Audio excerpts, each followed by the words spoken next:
Olá, estamos de volta. Nessa sessão a gente vai conhecer algumas ferramentas e algumas tecnologias para proteger dados, sistemas e redes de empresas.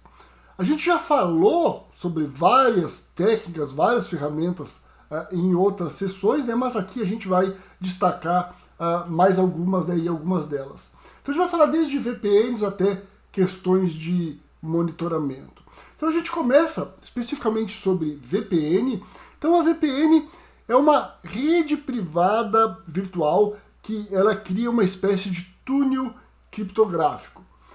Do ponto de vista prático, por exemplo, se você trabalha em uma empresa, né, se você está trabalhando de casa em uma empresa, pode ser que você trabalhe em uma VPN. Né, você está conectado na internet, você está acessando os sistemas da empresa pela internet, mas existe uma VPN, existe uma rede privada, né, dentro de uma outra rede que seria a internet.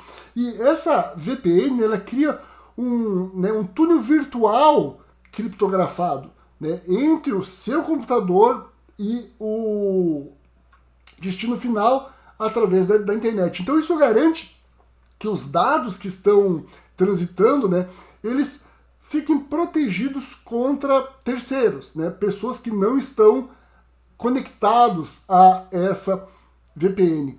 E lembram que eu falei lá, por exemplo, de você acessar uma rede pública, né, que é perigoso utilizar um Wi-Fi de aeroporto, né? Então o uso de uma VPN ela minimiza isso, porque ela cria essa rede privada, né, para a transmissão das informações. Então, se você não pode evitar, se você precisa usar uma rede pública, né, você faz isso você fazendo isso através de uma VPN, você minimiza os riscos. Bom, uma outra questão fundamental é a criptografia. A criptografia ela protege as informações, né? Ela transforma os dados legíveis em dados ilegíveis para quem não tem a chave de acesso. Então, do ponto de vista vamos falar assim, simplificando, né? O que é a criptografia? A criptografia é um algoritmo, né, que ela recebe dados e ela gera, né, informação não legível a partir desses dados. Só que ela utiliza uma chave. A chave é como se fosse um segredo para descriptografar. Senão todo mundo que tivesse acesso ao algoritmo ia conseguir, né, ler essa informação. Então, a chave ela garante que apenas quem tem a chave consegue fazer o processo reverso, consegue transformar os dados ilegíveis em dados legíveis. Existem dois tipos principais de criptografia. A criptografia simétrica, que é quando você usa a mesma chave para criptografar e descriptografar, e a chave assimétrica, que nesse caso você tem uma chave pública e uma chave privada.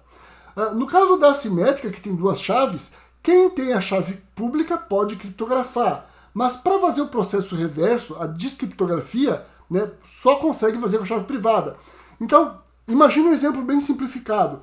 Você quer que várias pessoas lhe enviem dados criptografados.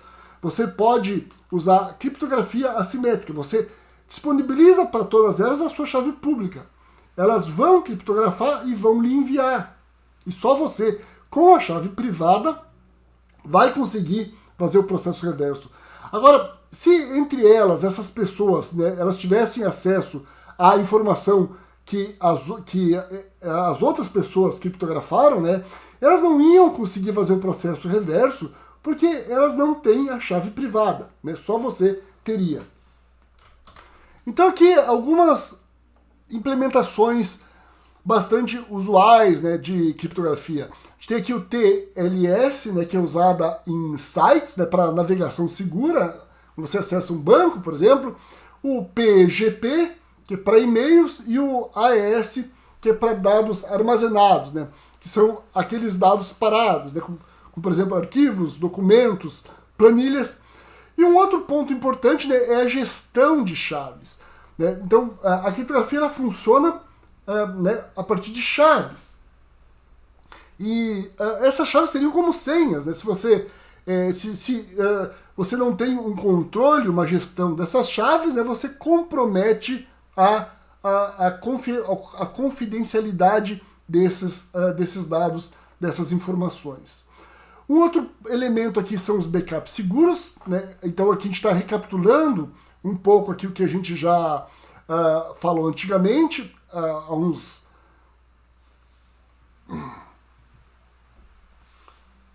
Então a gente está recapitulando aqui o que a gente já viu, né? O primeiro ponto aqui é a estratégia 3-2-1, né? Isso quer dizer que você vai ter 3 cópias dos arquivos armazenados em 2 tipos de mídias diferentes, com pelo menos uma cópia fora do local físico principal, ou seja, fora da empresa.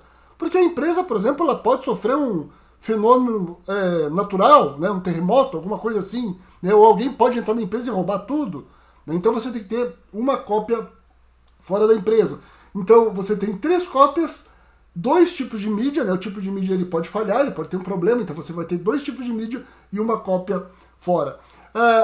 Os backups devem ter dados criptografados, né? Que senão quem tiver acesso ao backup ele vai conseguir ler esses dados, né?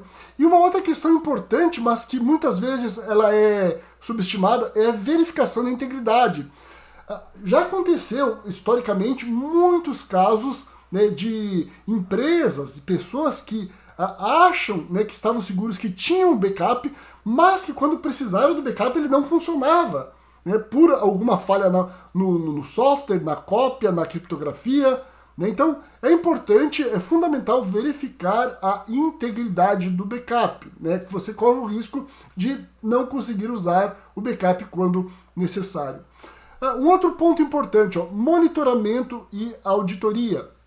Então você tem que monitorar em tempo real o ambiente da empresa contra ameaças. Isso inclui o quê? Análise de logs e alertas inteligentes, né? Então isso ajuda a identificar padrões suspeitos, né? Então existem sistemas que são conhecidos pela sigla SIEM, a gente vai falar um pouco mais no próximo slide, né, que são Security Information and Event Management, né, que eles são uma solução centralizada de logs. O que são logs? Né? São registros do que acontece numa rede ou em um sistema.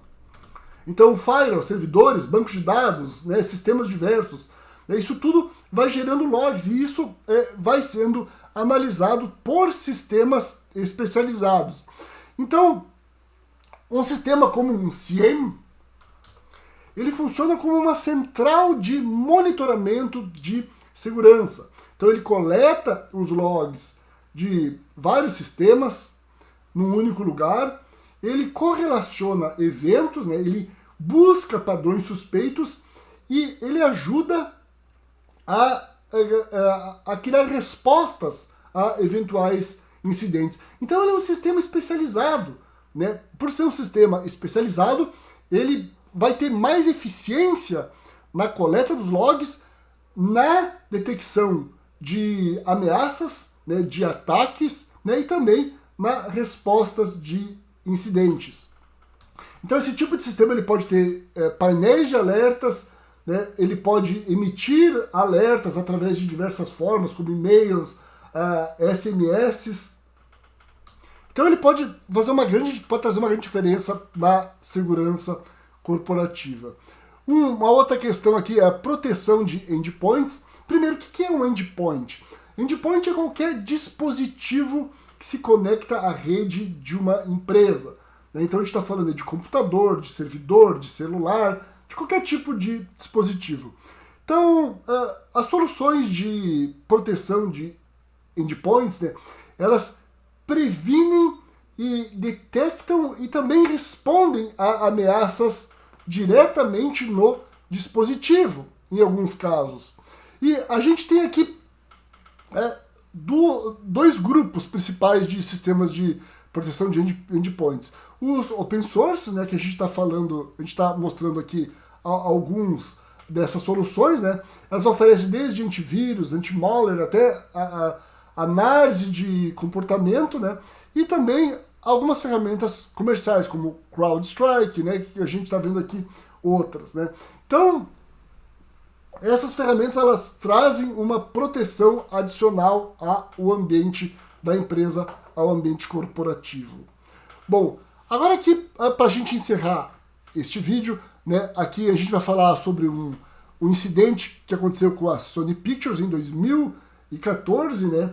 O grupo conhecido como Guardians of Peace invadiu os sistemas da Sony Pictures por meio de phishing. Ele extraiu grandes volumes de dados, né, e causou um caos, vamos dizer assim, operacional na empresa. Então, teve vazamento de e-mails, de roteiros, de dados confidenciais, e o prejuízo, né, foi estimado em 100 milhões de dólares, né? Não só com questões de reputação, de processos, de custos, de respostas, né? Como isso poderia ter sido mitigado ou prevenido?